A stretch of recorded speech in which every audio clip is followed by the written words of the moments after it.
I'm recording video. Oops. And now I'm recording audio. There's no turning back now. All right, here it comes. No turning back. No turning back, baby. All right, here we go. 3, 2, 1. Another visitor. Stay a while. Stay forever. This is The Boop Show, episode 249. Today is Monday, June 15th, 2020.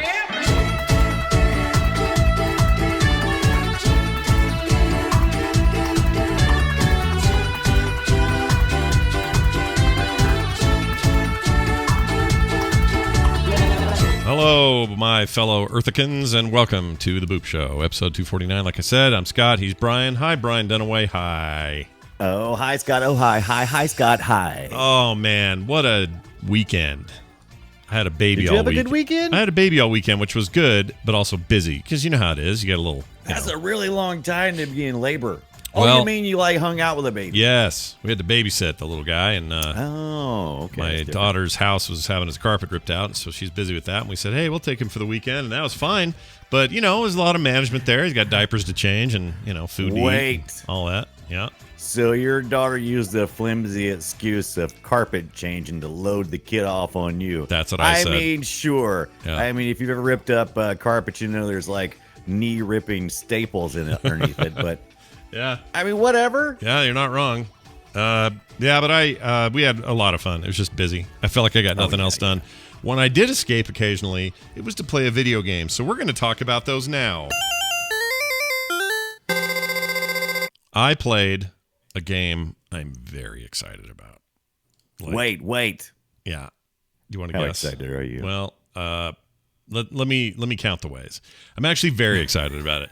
So I really like me some Civilization style 4X turn-based strategy game playing. Yeah, that's some great. Matter of fact, you got the Civ Six on the Switch, right? I did that too. I did that too because it was only what was it 15 bucks? 15 bones. Yeah, I got my copy. It was stupid cheap. I think Ibbot picked one up as well.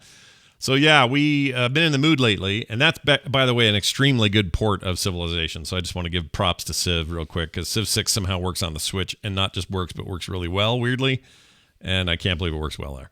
However, the game you're looking at on screen is not Civilization 6.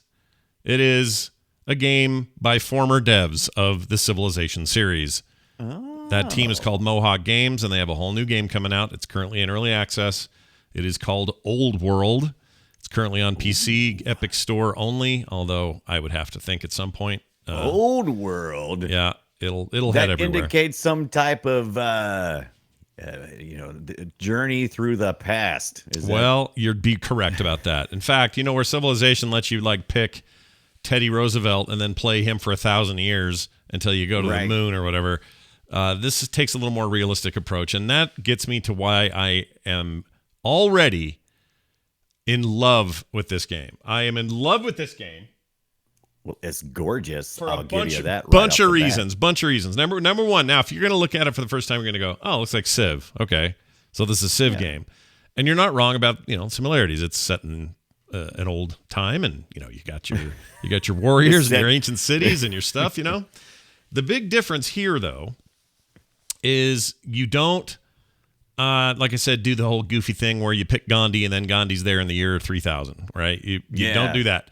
Yeah. You play Sid Meier's such a moron. You play actual leaders of the era of the ancient times, and you play them until they're dead, and then their son takes over or whoever, whatever the heir is. Sometimes it's a woman. Sometimes you only have daughters. Sometimes you have to make a hard decision about what that means.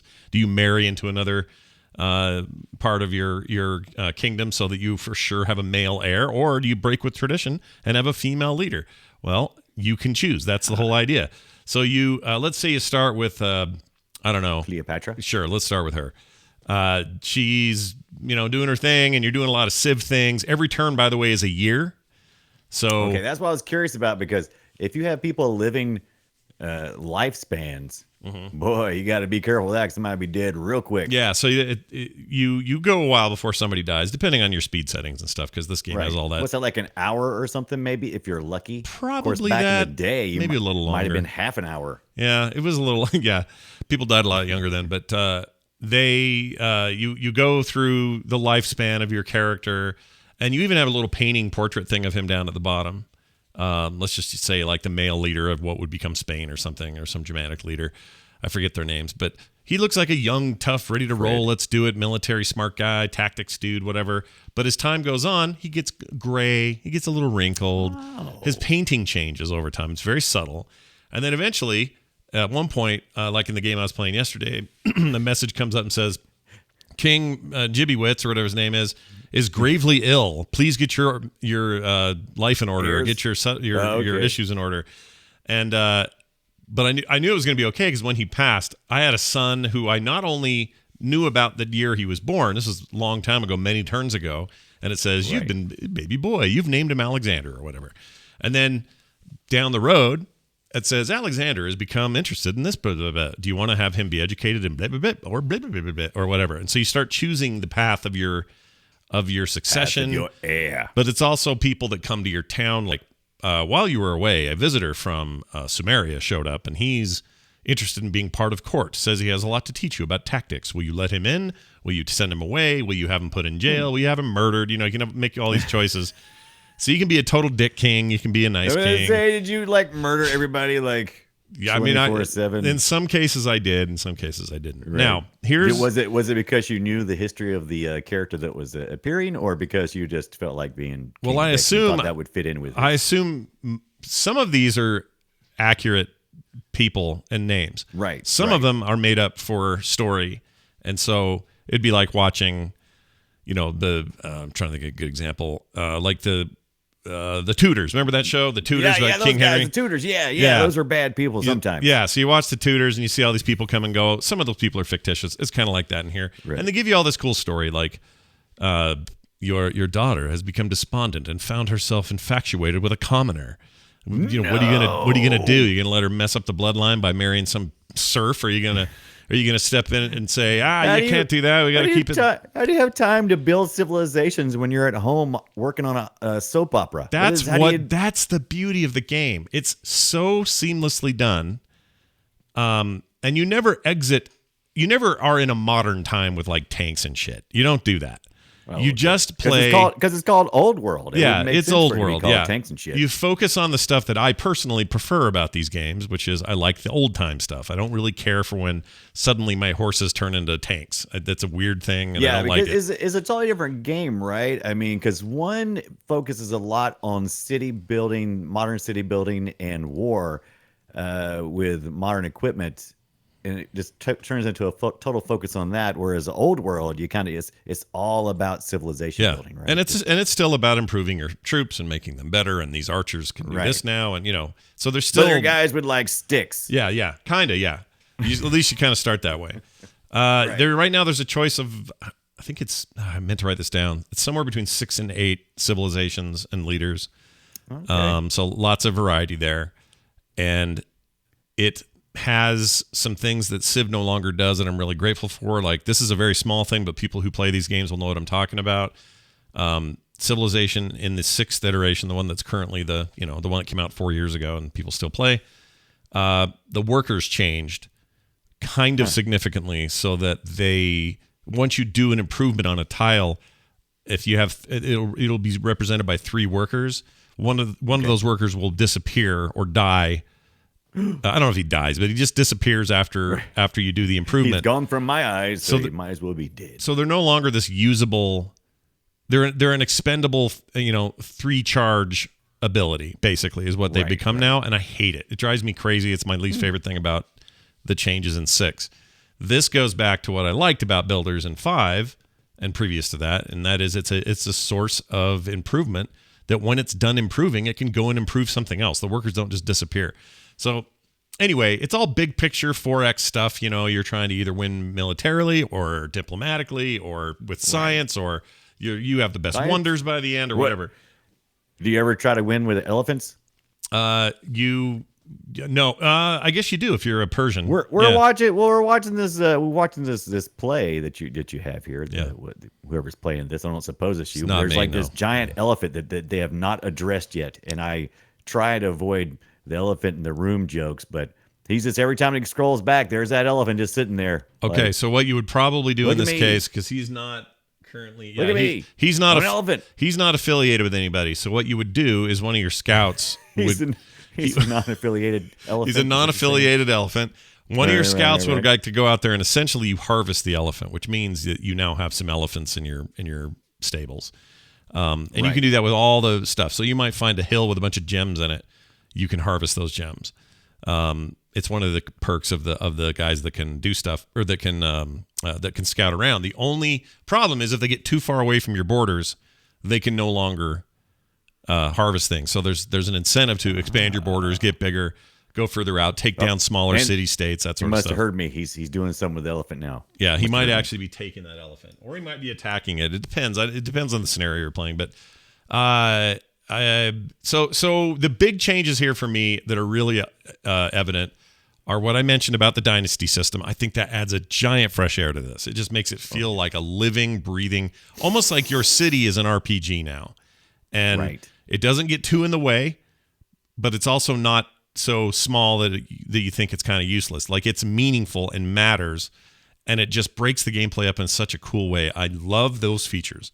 The second thing I really like about it is movement or turns. Those movements of moving between hexagons is now kind of a currency.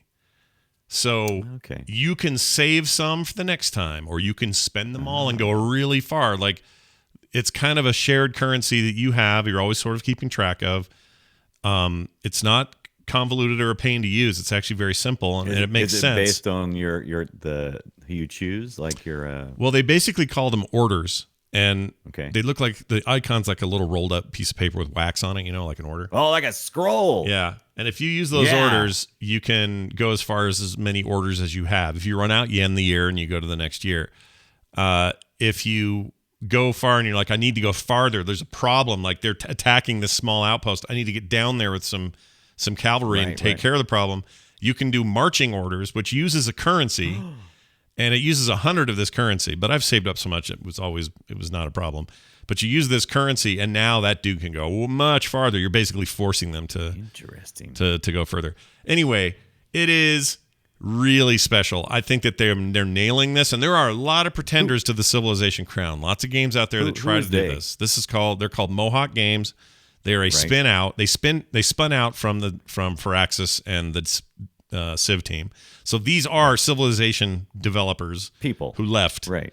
Yeah, and they're now making this game, and it to me feels like such a breath of fresh air across the board. It's in early access. There are some things that aren't done. There's some missing animations, a couple of them, real small stuff like that.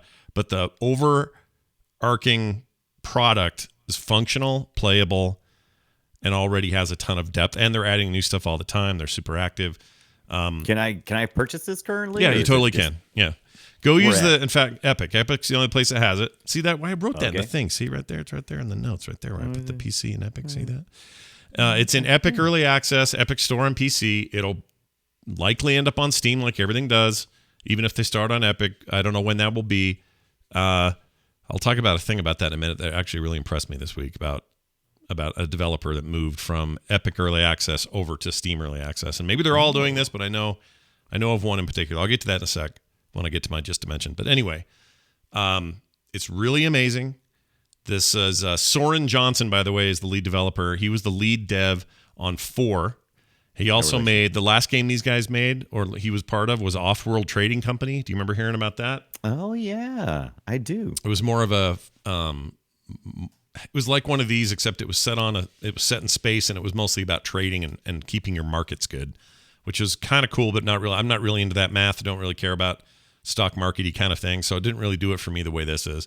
This thing is really doing it for me in a way that is excruciatingly satisfying, and that just one more turn thing is totally here and intact the way it is in Civ, and even more so because you're working with this orders movement currency.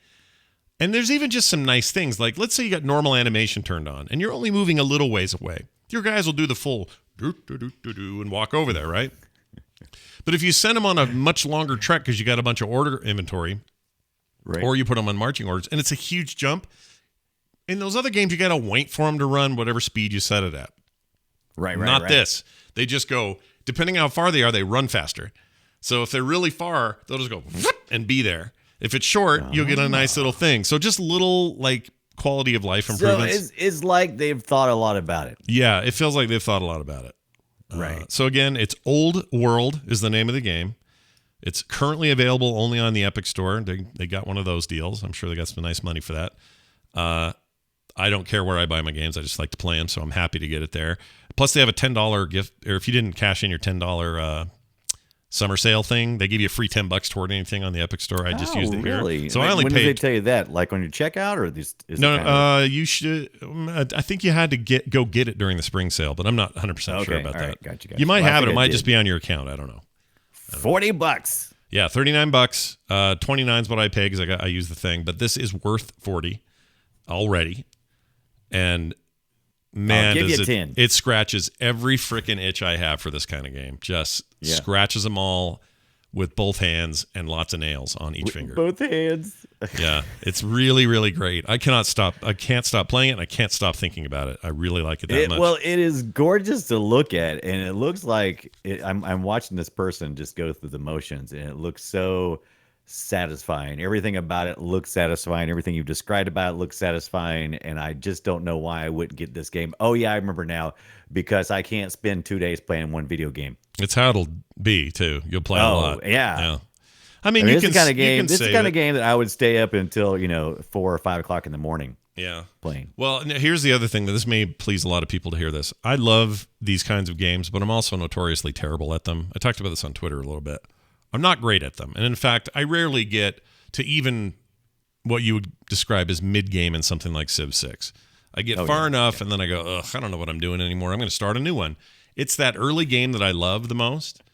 When things are a little simpler, they make a little bit more sense. Your decisions feel more impactful because they're early and important, and it's not just maintenance down the road. The mid-game in these games can be boring or can be just so big that you just can't get your head around it.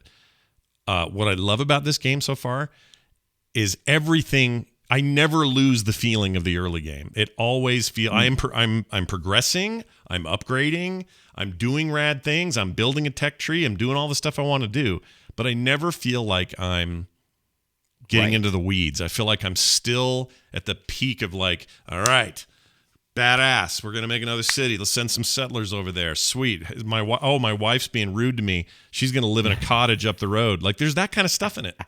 It's really good, you guys.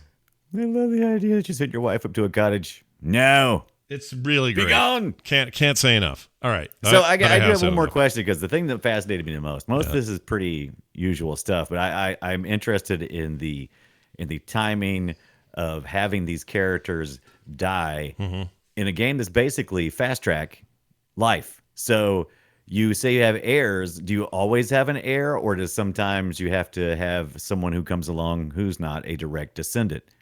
There are times like that. So if you Right. like, you could actually run into a situation where the person you chose to marry from either another civ or from your own country, but they're from a different city, a nobleman or something. Let's say you married a lady from, a princess from the town over, Right. and you thought she was perfect, and you chose her based on some statistics, by the way.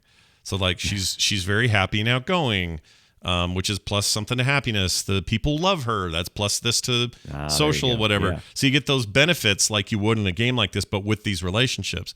But you may marry her and find out later she's barren, and you didn't know it, and so you're kind of screwed. So you can have a situation where you've got to name an heir that isn't your blood, and there may be some subterfuge with that, depending on the race or the race that you chose. Yeah, like your yeah. civilization may be just weird about that, and they can't do anything but the blood of the king. But others may be a little more lenient. Or like yesterday, I was experimenting around, and my queen was being all rude and mean to me. She doesn't like me.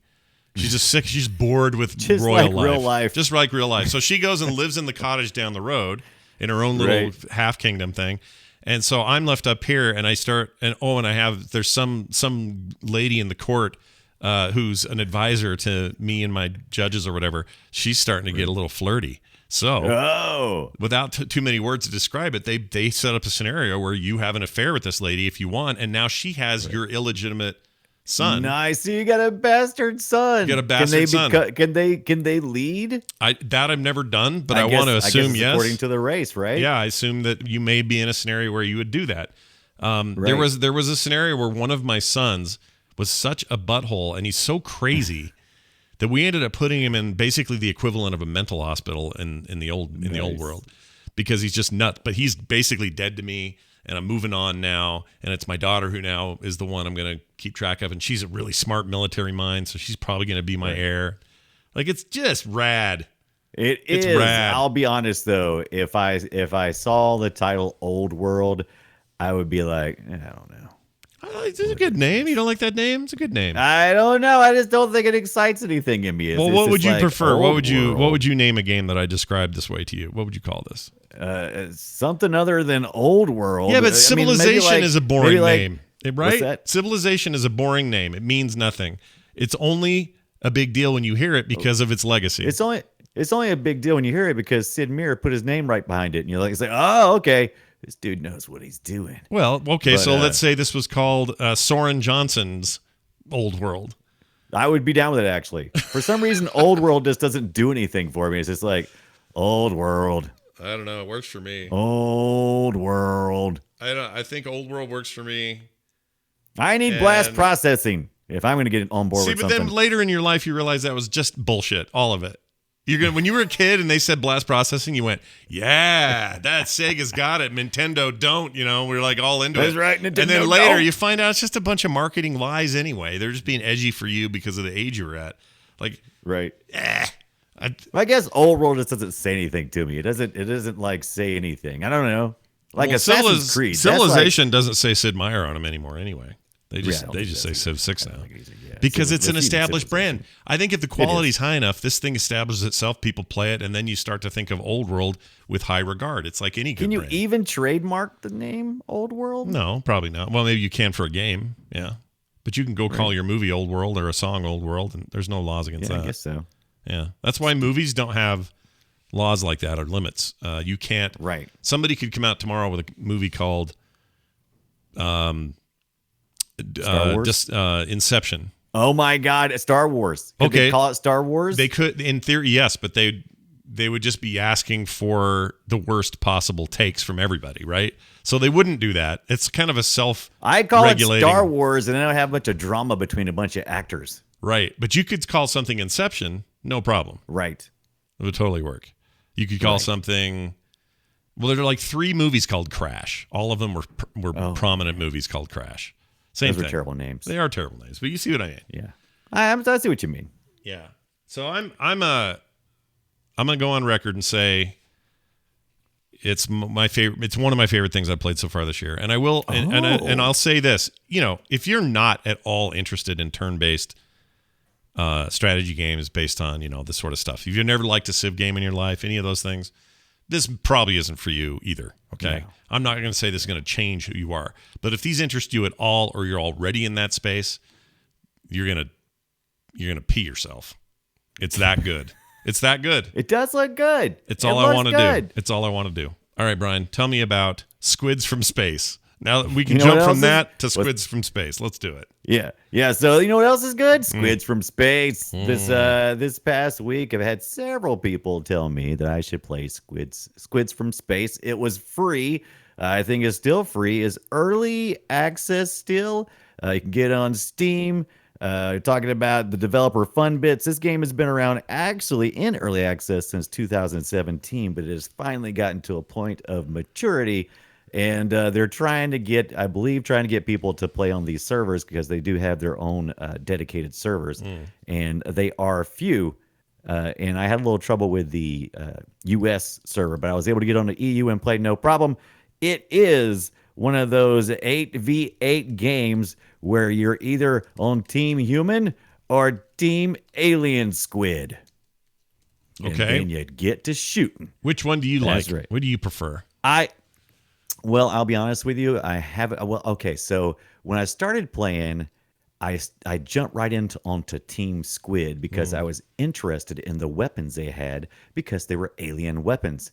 But once I realized that you had to upgrade before you could unlock certain really cool weapons by playing like a King of the Hill, Capture the Flag type games. King of the Hill, like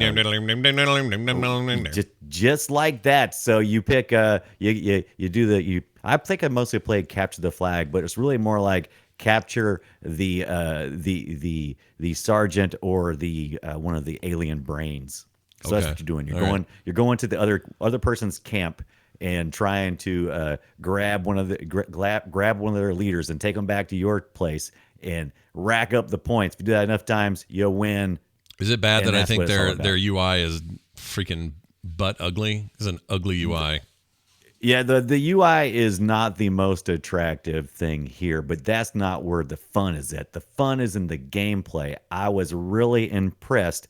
If you're going to have an 8v8, and in some ways it kind of plays like a top-down kind of Heroes of the Storm or like a Dota type game, but you don't really have anything else. You're controlling just those 8 characters on each side, and I really enjoy. Oh, by the way, this is me playing. Actually, it's me going through all the cool stuff that I was trying to figure out and customize my character. By the way, that's one of the mechs, the assault mechs that you get to So unlock. you can when be you a get mech, to, eh? That's cool. I like that. Yeah, well, you don't ever become a mech. But what you do is you occupy a mech. Oh, Wow. so it's just a Right. skin, is what you're saying. That's it. It's skin. And that's basically all it is. And the squids, they're pretty much always in a bodysuit. They have humanoid bodysuits. They hop in, and they that's how they fight. And then if you kill one of them, they're in like a little habitrail ball, and they roll around, and they can actually jump on you and take over your body Whoa. and basically put you into a watch mode. Okay. So instead of playing, you're now watching one of these turds running around using your equipment and blowing up your people, which ain't cool. Just like a dual stick shootery thing. Where you fire with the left Some- stick, and you know what I mean. Some parts of it are dual stick shooter. It's according to which weapon you have. But yes, it is kind of a dual stick shooter in some modes. In the mechs, you have 2 people that can fit in most of the, I think all the mechs that I played anyway, have 2 people that can fit in a mech. Oh, so it's one like a- does some it's like some shooting explosives, and another person controls like the movement and some of the shooting. Sounds like but- it's like a vehicle type or something, sort of. Yeah, it's a vehicle type. So okay, so all right. Your frame rate is pretty lousy on this, but It was lousy, and I thought it was me. Right now it's kind of lagging out. It was actually the servers. I dropped out and I checked local play to see how it was doing, and it was not lagging there. It was only when I was playing online. Like I said, they're dedicated servers, so you kind of get what you get and don't get much more. that makes sense. It makes sense. It is, but the problem is, like I said, they need more players because they need more people in there playing. I think when I played, there was only maybe 3 or 4 humans at geez. any point in time. We're actual players. But I will say this: But you can the play with bots. You got bots. That's cool. Yeah, so you got bots, so it's always even and balanced out. And I want to say the best thing about this game is this wonderful balance of power. Because I mean, every time I played, it was never one-sided. It was always very close. I love watching you just sort of stand around that thing. There's Well, I'm trying to figure out what Neo's doing. He's following me around. I'm like, who the crap is this? This is at this point in the game, I don't even know that I'm mostly playing with bots. I'm thinking this you thought guy's those a are human. people. Gotcha. Okay. Right. And I'm like, what is this guy even doing? Yeah. And so Oof. a lot of the aliens, what's that now? The freaking frame rate drop is brutal, dude. It was terrible. It cleared up a lot. Yeah. As I went along, and it got much more enjoyable. Like I said, I almost dropped out and said, "Forget it, forget it. This is trash." But like I said, I had a lot of people that I trust, and they said it was really good, and I took them at the word, and I did it. And Nice. I played it. I enjoyed it, especially the mech stuff. And when I did start having other friends who were local start hopping in. Mm-hmm.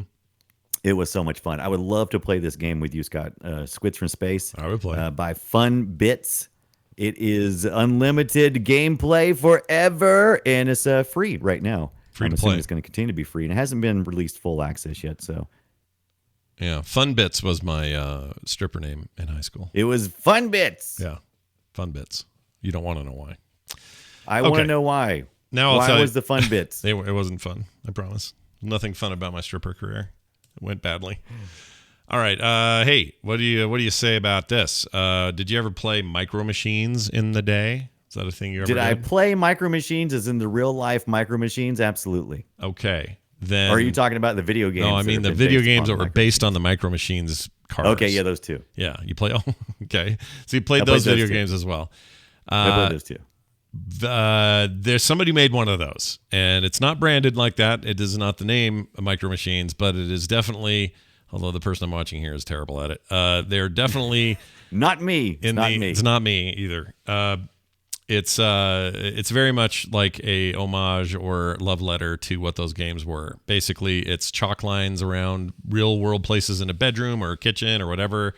It's got obstacles like toys and big cartons of milk and toy airplanes laying there, and there's a bunch of candy on the side of this thing. So I went and found a bunch of like blocks and candy and stuff and made it a kind of your what do you call it, like when you have tires on the edge of a regular racing track. It's like that. They're like there to bumper you or whatever. Oh yeah, bumpers. Yeah. Anyway, it's all top down. There's a multiplayer mode, there's single player campaign.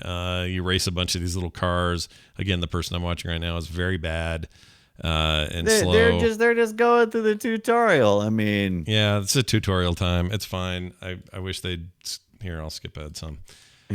You can. There's a couple of ways to win the race. One is just being in first, but you gain these points by knocking them out. So if the other guy gets locked out of the screen because you got so far ahead of him, right? You get a point for that. And in a multiplayer race, they'll just straight up, they're out for the round.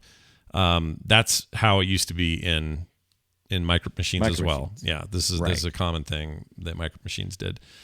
This person's so bad the AI just won, and I don't know You how. saw them running. They like turbo right into the wall. Yeah, That was he's hilarious. really bad at this video game. I haven't lost Now, the race yet, but was anyway. this local? Is this local co-op? I multiplayer, haven't online? tried the online I haven't tried any of the multiplayer stuff yet at all. So I can't Right. tell you for sure. I've only played the single player stuff. I can tell you this: the game is only $2.99. What? It's so dumb cheap that it's ridiculous, and it's actually a load of fun. There's great car physics. You're drifting a lot. There's obstacles make you drive certain ways. A joystick or a controller's perfect for this because you're like whipping around corners with a controller and stuff. It's just a fun, dumb little thing based again on those Micro Machines games. The one I played the most was the PlayStation 1 Micro Machines game. It had a fuller name. I don't remember the full name. But man, Fuller does this name. It was more robust. it was more like- robust, a more full name. Yeah, it was like Micro Machines Old World or something. It was It was really good, and we played it to death. It was all couch co-op or couch competitive back in the day. But this is good. They clearly have an eye for it. They've built all these tracks that look like somebody's bedroom and somebody's kitchen and somebody's den and that sort of thing. It is called Tinker Racers. I guess I never said the name. Tinker. Well, I think you did Racers. right at the beginning. Did I? So Tinker Racers. Tinker That Racers. is- Yeah, that's the name. You must have been on. You must not be as picky as I am about names. Well, I saw it and went. My big draw there was A, it looked like Micro Machines, and B, it was $2.99, $2.99. I'm like, duh, of course I'm getting this. That is hard to argue with. I will give you the $2.99. Will get my attention. Yeah. So here it is. Maybe they should call it Tinker. What was it called? Tinker Racers. Tinker Racers. $2.99. There you go. Or it's only $2.99. Cheapest thing I think on that's this what you should. thing. Exactly. Yeah. This was only, like I said, $2.99.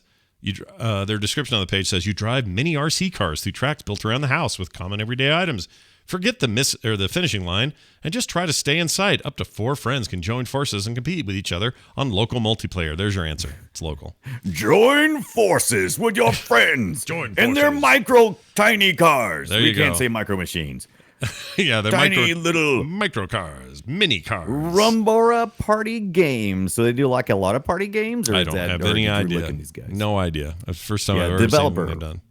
Yeah, Rumbora party games. yeah, it's a terrible name, but I think they made a fun little thing. Well, see, it definitely satisfies something because I was going to just mention this later, but they've got the Oh, what is all the multitude of games they've got on that new Switch game they got? Oh, With, 51 President, party. What is it? President. Uh, I was just playing it this morning. gosh dang it. Clubhouse Games, right. They used to have a DS version Clubhouse of that. Games. Clubhouse Games. So yeah, so that's it. And so Clubhouse Games has got like a slot track racer in there. And so when I saw that you were playing Tinker Racers, I was kind of like going, oh, you know what? I kind of had fun with that slot car racing earlier because it is challenging though. Well, I don't know if Brian, you've for played it. $3 on Steam, you could find out for yourself. It's only $3. Well, you know what was free? What? The slot racer version of Clubhouse Games. I don't know why I've been playing so many free games the last couple of weeks, but like Squids from Space, that was free. Last week I played a couple of free games. I don't know what's going on. It's not like I'm like holding tightly onto my wallet and going, nope, not buying no games. Well, tell me It about just seems- Mayhem in a Single Valley Confessions. That also appears to be free. Absolutely. That's my confession. There's Mayhem in Single Valley Confessions. Fluxscopic Limited has this game out. It came out on April the 30th. It's free on Steam, and it still is in early access, sort of, kind of. This is not the full game. The full game is supposed to come out sometime in 2020. Action adventure where you're this little Red Riding Hood character here on screen, and you have to go about in your chunky pixel style. By the way, I love the art style in this game. At first, I was a little bit turned off from it because it kind of felt cheap because they were really large, blocky things, and I like it. I don't want to say it's not really Minecraft-like, but the chunks are there, Yeah. but it's not square. No, I get you. I get you. Right. So, but I like but the it look of it looks- though. It looks neat. I think it looks great. It looks so good. And at first, when I was playing it, I didn't care for how it controlled or how it looked or pretty much anything. The only thing that really just blew me away was the color palette and this amazing lighting effects they had going on. I don't even know what game engine this is, but I want to look further into that. But you're playing this young man, this character who is about to embark upon going to school, and he's trying to wrap everything at home and get out there. And but in the meantime, before he can get out of town, oh no, the zombie apocalypse happens. So you got to take care of that before you go off and do your real thing, right? That'll get out of hand real fast if you're not careful. Yeah, so you live in a house and you're trying to escape. The reason why we all feel bad for this character is because he wants to get out of underneath his mom, who is emotionally abused, we assume, because his father is a real hooch hound. He just sits on the couch and drinks booze, and matter of fact, it comes into play later on in the game because you have to take some booze and tempt him to go upstairs and go to bed. Yeah. Get his sorry hoochie butt upstairs and get in the bed. And so that's kind of where this game is at. But it's a lot of exploring for items and collecting items as you go along. And you'll face many enemies because what happens is you observe the contamination of the local water supply. Yeah, from hence, your hence the clubhouse. undead or whatever they are, the Right. infected. So you know? the contamination happens before your eyes. You're like watching and like the Joker or somebody. This is like a plot right out of like an old Batman TV series. There's some guy, poisoning the water supply with some kind of toxic thing. But while you're watching, some other guy sees you watching that and he assumes you did it. And so you got to clear your good name before you leave town and stop the zombie apocalypse all in one. So I loved this game. I thought, like I said, it was a slow start. I played it one day and I played it and I didn't even want to play it again. I was like, this is stupid. Mayhem in Single Valley Confessions gets up from me. But then I went back and I was like, I really enjoyed how it looked, though. There was something about it that I wanted to explore deeper. And I'm glad I did because I really found the groove. Once you get used to how the game handles and what they're expecting from you, you're like, wow, I could really see this going someplace. And it's like I said, it's a lot of fun. I had a lot of fun. I had a lot of fun chasing down. Is really the most about this game is doing stupid stuff and discovering stupid things. Kind of like it when you played Legend of Zelda. Yeah, I love it. Of course, sure. Things that don't necessarily make sense, and you tool around until you accidentally discover something, and it's like, how did that happen? And you're like, oh, that's kind of like how this game is. You can kind of play linear and go and do the things you need to do, but there's a lot of little things that kind of surprise you. You're like, oh, I didn't know you could do that. That's a different solution to the problem than I thought it would be. And I did that a lot. And like I said, there's a lot of potential here. I don't know where it's going to be. It's kind of supposed to come out in 2020. We'll see if it does it. But right now, you can get Mayhem and Single Valley and Confessions for free on Steam. Is Single Valley a reference to like the dating situation there? Or what's the deal there? What's with the Single Valley? I didn't look that deep into it, but it's about an hour and a half game, so I pretty much completed. Oh, it's short, is it? Okay. Yeah, Wow. it's short. Well, it's just like a prologue. They Yeah. call it Confessions because the real game's going to be called Mayhem and Single Valley. Oh, this reminds me of what's that? There's another thing that came out as a prologue for like a year, and now it's finally out. Right. Oh, it was the dungeon crawling deal with the guy in it. Oh, we just talked about it the other week, right? Yeah, it's like a Stone Shard. Stone Shard. That's it. Stone Shard. Yeah, You did good. You pulled that one right out your butt. Right out of my bunghole. Yep. Right out of your bunghole.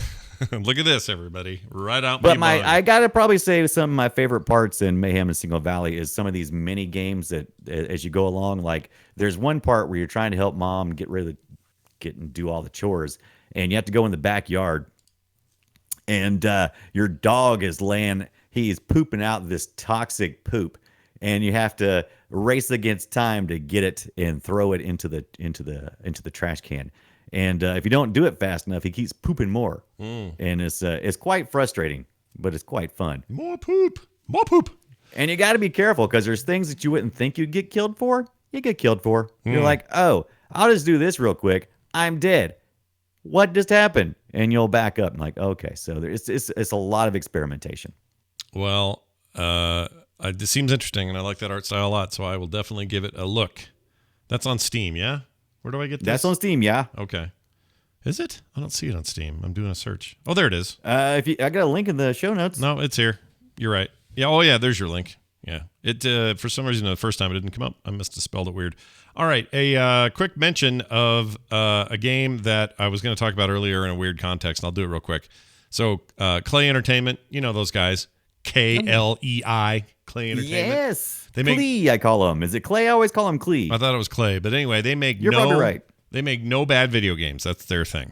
I thought you hated that survival game. I don't hate it. I'm just bad at it. Okay. So I don't play it. But you're talking about Don't Starve, yeah.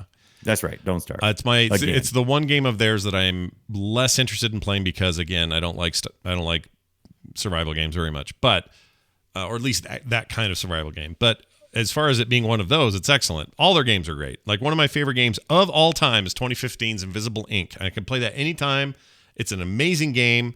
I have it on 4 platforms because I love it that much and I want to play it all the time. It's amazing. So if you've never played Invisible Ink, do it. Play it all the time. Play it. That and Mark of the Ninja. Amazing game. Oh my gosh. Mark of the Ninja Enhanced Edition or whatever it is that's on Steam right now. A must buy if you never play that game. Incredible game.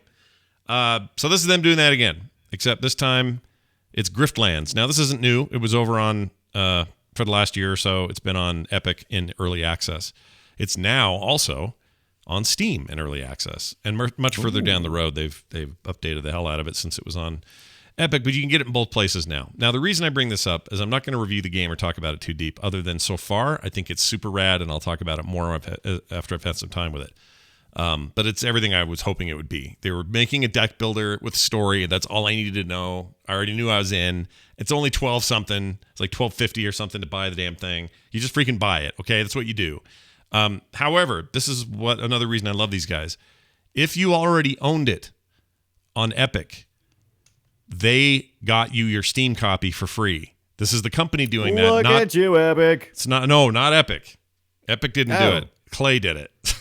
So look at you, Clay. Yeah, dude, Steam and Epic, that isn't a thing. But But Clay's like, look, you own the game. It's licensed to you, so we're going to honor that, and now you own it here as well. So I think that is just a badass way to treat your customers, and I really like those guys for it, even though I was more than happy to spend my 13, which I did. Do it. Spend But all the money. Can't say enough about it so far. It's really good, but I'll do more of that next week when I get around to it. And You ever play Magic the Gathering?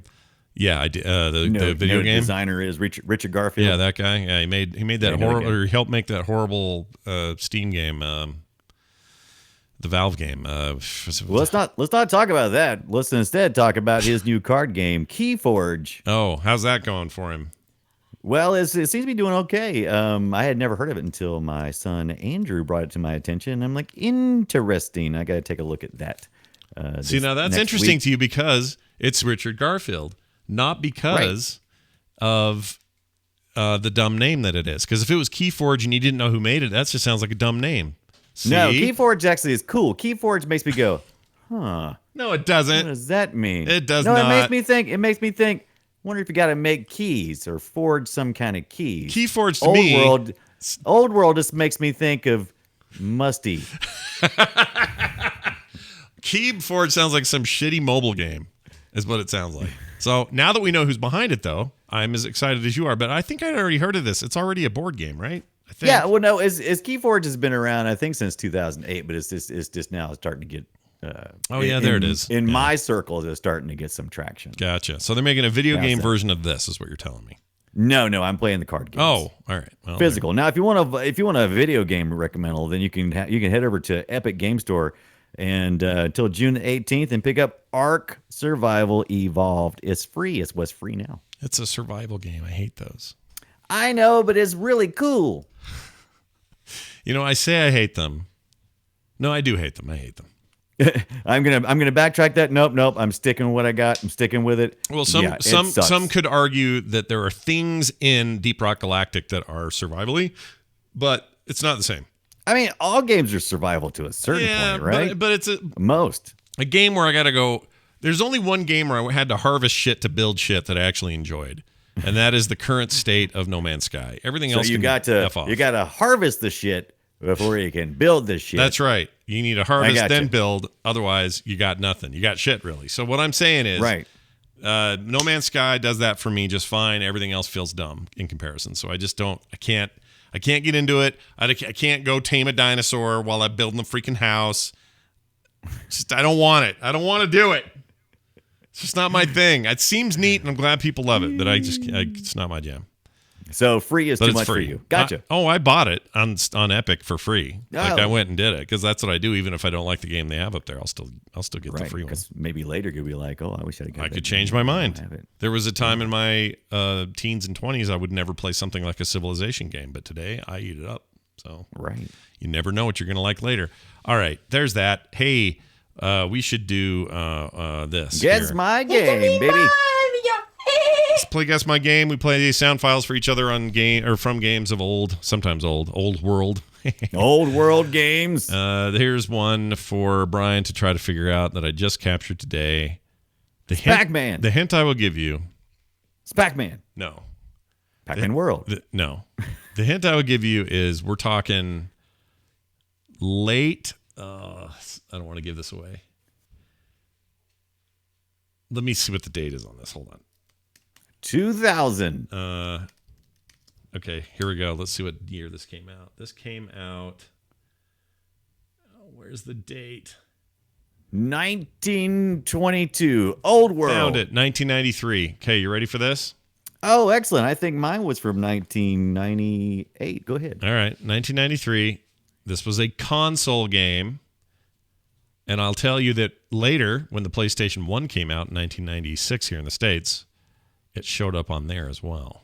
Okay. A port of that. So Give it to me. those are your hints. Here you go.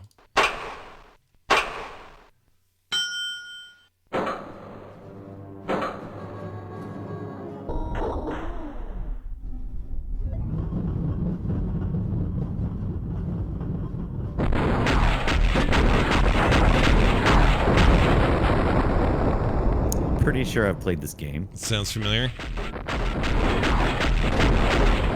I loved this game so freaking much. I loved it.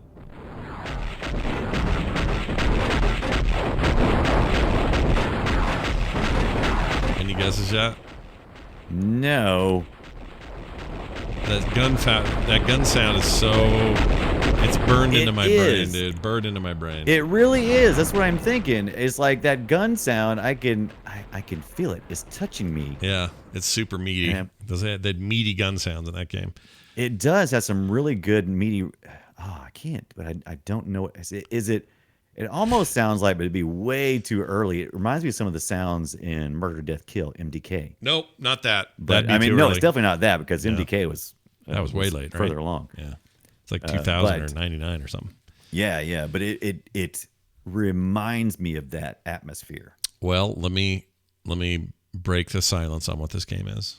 It's it's a game from originally the 3DO, and I would argue still the best 3DO game ever made, and eventually ended up on the PlayStation. Right. It used Ride of the Valkyrie.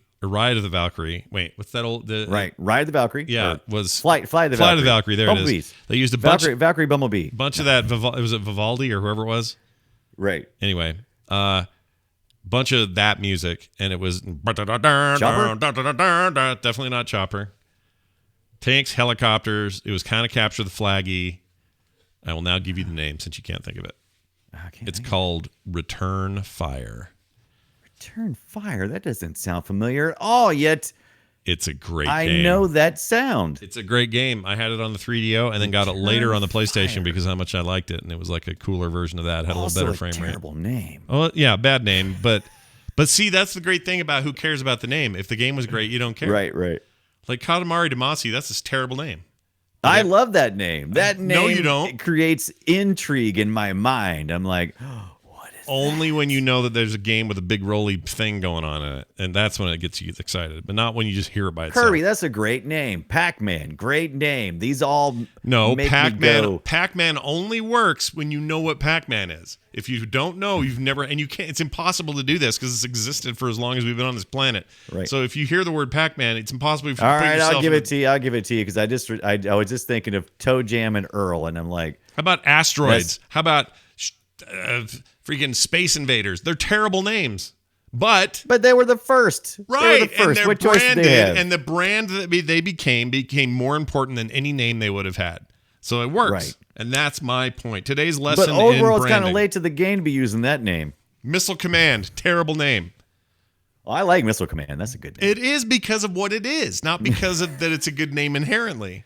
This is hard for our brains to do. We'll get to shoot some missiles. It's hard for our brains to do. I get it. It says you're going to get to command some missiles. I'm all about that. Okay, but like Old World doesn't tell me anything. It doesn't say you're gonna smell some leather. That's what it tells me. Because you haven't played it yet, and then when you do, you'll go, "Oh, Old World." Exactly. Yeah. So give it a little time, just like everything else. Right. Same with Final Fantasy. It's a stupid name, but we all know what it is. I like Final Fantasy. Of course you do, because you know what it is. But if tomorrow and no game up to this point had been called Final Fantasy. Final Fantasy, I'd be like, oh, that sounds interesting. It sounds like I'm going to be playing some kind of fantasy game. No. And it's going to be intense. Guaranteed. It's going to be super. Even the word, even like World of Warcraft, if you think about what it is, it's stupid. That's a great name. Only because World of War. It makes me think, even if I don't know anything about the game, it makes me think, oh, I'm going to be in a huge world where I'm going to be crafting things. That sounds cool. No, because then if somebody named something World of Crafting, you would go, what the hell is that? Because it has World no of Crafting, brand. that'd be stupid. Because it has no that'd brand. That'd be stupid. No. Well, that's because I wouldn't sign up for craft. League of Legends. It's the stupidest name, but it's attached to a thing that everyone knows, so they're stoked about it. They're legends. It'd be like, hey, you want to play my new game, Horse Rider? Yeah, sign me up, Horse Rider. That sounds exciting. It's just like Steam. I don't like Steam. That's because Steam is a dumb name, but it's got a huge brand cachet now, and everyone respects it. So now you like Steam. I love Steam. See, I got proof of it. All right. Enough of that. I'm playing your clip now. Let's see what this is. So you say it's from the 90s, yeah? Is the late 90s, 1998. All right, here we go. Super Berry. Over here. And the day started off so nicely. That sounded like. That sounded like not Dave Barry, Dave Foley from Kids in the Hall. Yeah, I can see that. Gotta get to the anthill. Oh, this is Bug's Life. Yeah, it's a Bug's Yeah, Life. it is I Dave played Foley. the crap out of this game. That's Dave Foley. Hal, Yeah. look at the Brad on Brain. Look at the brain on Brad over here. I got Look at it. the brain on bread. Yeah. So how was that? I never played it. Was it? Oh any my good? God, I had this in the PlayStation and it was fantastic. And it rated really well too. It's got like a 4.8 out of 5 in different places. I mean, it rated well because it really was a good game. Disney was doing some really good games in the PlayStation. They didn't always look the greatest, but they were real playable. They really got you in to the game, and it felt like you were playing the movie. Bug's Life video game. Let's see here. Various systems, game storylines similar to that of the movie with a few changes. After completing all levels, the player can unlock the clips from the movie. This was on the game.com site, or according to game.com, whatever that is. Oh, no, that's that weird console, right? I don't know what that is. Hold on. That was yes, it was Japanese. We didn't get it here. Tiger Electronics made it. It's called the game.com. This is stupid. Game.com, Sega Saturn, and Dreamcast versions were canceled, so they never made those. No! On March 8th, 2011, the PlayStation version was released on the PlayStation Store, and the PlayStation 3 and PlayStation Portable all got versions of that. So, Well, I liked it. I thought it did fairly well. all right. Let's see. Development and release reception was met with generally mixed to poor reviews. Aggregated what do they know? Game rankings gave the Nintendo 64 version a 54.4%, PlayStation version 55.73%, and the Game Boy Color Idiots. version 36%. The Game Boy Color version? I can't speak to that. GameStop Spot at the time gave the PlayStation version 2.7 out of 10. Wow, they really didn't like it. I thought everybody liked it. I loved it. It says their quote was obvious that Disney was more interested in producing a $40 advertisement for its movie than developing a playable game. That sounds bad, but hey, whatever. Then why did I play hours upon hours of it then? Because you were in the South and you guys didn't have TV yet, right? Oh, nice. That's 98. Yeah, that's right. Yeah, we were still playing the old world. Maybe that's why I don't like that. Yeah, you still were in the old world. You got unleaded gasoline the next year. You got Right. These are the jokes I make at my wife. She's from Mississippi. I always do it. So these aren't really aimed at you. They're just me repeating dumb jokes about my wife. I always tell her that, hey, she'll go. What did they rate the Buzz Lightyear games on the PlayStation? Oh, I don't also know. love those. Let's find out. Buzz Lightyear from Star Command. There was a couple of Toy Story ones too, but I really enjoyed the 1. Buzz Lightyear ones. It was Okay, Buzz Lightyear. Star Buzz Command. Lightyear. Let's see. I'm trying to find Buzz Lightyear of Star Command. Yeah, I think that's what it was. A Star Command or something like that. And then that's PS1. Here we go. All right, it is an 54 on action Metacritic. platform. Platformer. Flatformer. Video game developed by Traveler's Tales, published by Disney Interactive and Activision in 2000s, based on the animated series of the same name. Spin off of Toy Story. It was released on Dreamcast, PlayStation, Microsoft Windows, and Game Boy Color. Reception. Mixed or average reviews. That's better than the last game. Right. Most were critical of the camera perspective. GamePro writing that it swoops around like a roller coaster gone mad. No, I had this on the Dreamcast as well. Oh. Kristen Booger of Game Informer. Sorry, Broger, not Booger. Broger. Christian Broger of Game Informer at the time reviewed the game as PlayStation version and was critical of its graphics and gameplay. IGN praised the PlayStation version for its graphics and its inclusion of Bobcat Goldthwait as a voice actor. Yeah. But criticized the forgettable music. Anyway, I don't know. Back then, nobody made good tie-in games. They were bad then. Right. Well, that's why I thought these were so. Maybe that's why I thought they were so good, because they were at least middle of the road. Yeah. Right. So I mean, that made it seem like it was amazing. Yeah. This is all true. What you're saying is true. Okay. Where am I now? That's it. We did that. That is fun. That's always fun. But then there's this. That means time for a quick email from the listening audience. Sean Pettingill. Sorry, Pettingill. Sounds like petting a fish. Anyway. I don't know why it's Why? Because they're petting a gill? Yeah, because you're petting the gill of a fish. Right. Oh, Gil. Do you remember Gil on The Simpsons? He's one of my favorite side characters. He's so good. Good luck, Sean. I enjoyed your controller show, and we did like a show and tell. Oh, controller show and tell, yeah. Says, I was surprised that you didn't have any of the 8-bit do controllers, or you didn't talk about them. No, we did, and I do. I have multiples of those. You do have them. I don't think you talked about it last time, though, but you've talked about it in the past. Maybe we didn't last. Oh, because I just didn't show one last time. That's what it was. Yeah. He says, I wanted to share my experience with that 8-bit do SN30 Pro Plus controller. I bought it specifically to use for Animal Crossing on the Switch because of its turbo function. If you haven't used the turbo function with Animal Crossing, it's awesome. It makes breaking rocks so much easier. It's also easier when you have to pick up a ton of items at once, like turnips or fruit or wood. You just hold down the button and walk around like a vacuum, dude. Oh man, don't tell me that.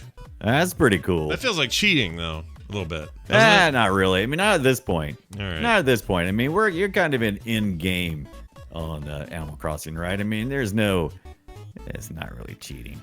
He also said the added bonus is I purchased the smartphone holder they sell with the controller, and the Switch Lite fits in that perfectly. Anyway, I just thought I would share for you, my Animal Crossing playing listeners. Thanks for all the content you guys put out there. Been a listener for years. Sean Pettingill. Well, that's rad, dude. I didn't know that. I have one of those. I didn't know either. So I'm gonna now I want to get one. I have one. I just need to try it. I didn't know they had it. How did I not know there's a turbo button on there? What am I, dumb? What am I, dense? What am I, empty? Do you have one right there? What are you doing? Where'd you go? No, I don't. I was looking, but I don't have one. Oh, okay. You dipped down like I don't know what you're doing. It's pretty scary. You're back now, though. You look good. Thanks for the email, dude. We appreciate it. And that last name is not as hard as I make it sound. It's very easy. No. Don't forget to find us on the web. We're at frogpants.com/BOOP. If you're looking for anything related to the show, it'll be there. We get some cool stuff coming, so be on the lookout. You can also email us, boopshow@gmail.com, or you can just use the form on the site. The form on the site doesn't request an email, but, you can still use it. Quick note, I'll probably put this in post at the top of the show as well for listeners at home, but for those in the chat room and those who missed it, I need a favor. I need as many of you who is willing to do this to send me your experiences and or thoughts, either at the time or in retrospect, about how Mortal Kombat changed the games business by being the most violent title you could get, by causing governments to create hearings about it. Between that and games like Night Trap and other stuff, there was a lot of game freak out from parents and those who would wield moral authority over your lives at the time. And I want to know what your take is. Were you a parent then? And were you trying to talk your kid out of getting it? Did you want them to get it? Were you an adult then and you were playing it anyway? Were you playing it with your kids?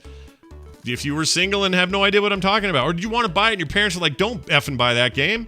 Go to bed, you idiot. Like that. I would love to hear your story. What I'm looking for is audio clips. If you can just do them on your phone with a little voice app, Android or iOS, doesn't matter. And just send to this email address, scott@frogpants.com. Send me an attached little file. Doesn't matter what format. I'll figure out a way to convert it if it's not something I can use right away. And tell me your experience. We're going to use this on an upcoming episode of the revamped Current Geek Show, which is amazing, and we are doing some rad stuff with it. And one of the episodes is all about the 90s and MK and what MK did to the business. So send me your thoughts, send me your feelings. That address again is scott@frogpants.com. And if you only can write something, that's cool too, but we'd really prefer audio because we want to feature you on the show. Okay, so don't say anything like your home address or you like to, touch your wiener or whatever. Oh, Brian, where'd you get that? That's awesome. That's that. Wait, is that a pop toy? Bat who laughs. I hate bat toy, or I hate pop toys. I know you, but this is the Batman who laughs. How can you hate pop vinyl? I just hate pop vinyl. Also, how do you get your camera to? How's your autofocus set? I have the same camera as you now. I got to talk to you about that because my autofocus is all shitty. Anyway, more on that later. Scott@frogpants.com is where we're going to send that. That's going to do it for us. Brian, any final words of wisdom before we let the people go? Are all these games going to be free? Yes, in perpetuity. That's it, everybody. Have a great week. We'll see you next time.